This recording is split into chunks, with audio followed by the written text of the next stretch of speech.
புனித பியோ இயேசு கிறிஸ்து 5 திருக்காயங்களைப் பெற்ற கப்பூச்சியன் சபையைச் சார்ந்த குருவானவர். இவர் நோய்களை குணப்படுத்தும் வரம் பெற்றவர். 2002 திருத்தந்தை புனித 2ஆம் ஜான் பால் இவரை புனிதர் நிலைக்கு உயர்த்தினார். மேலும் இவரது உடல் புனித தலமாக விளங்கும் ஜான் ஜியோவானி ரொட்டோண்டியோவில் வைக்கப்பட்டுள்ளது. புனித பியோ பிரான்சிஸ்கோ போர்ஜியோன் என்ற பெயருடன் 1887ஆம் ஆண்டு மே மாதம் 25ஆம் தேதி பிறந்தார்.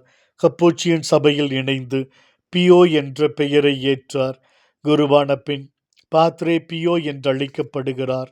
தனது உடலில் இயேசு கிறிஸ்துவின் 5 திருக்காயங்களுடன் வாழ்ந்தார். நோயாளிகளுக்கு ஆன்மீக ஆலோசனைகளை வழங்கி அவர்களை குணப்படுத்தினார். ஆன்மீக வழிகாட்டியாகவும் இருந்தார்.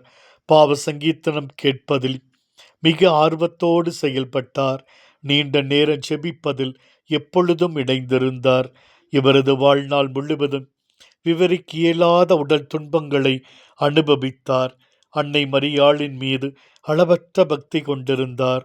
புனித பியோ செப்டம்பர் 23, 1968ஆம் ஆண்டு விண்ணக வாழ்வுக்கு அழைத்துச் செல்லப்பட்டார்.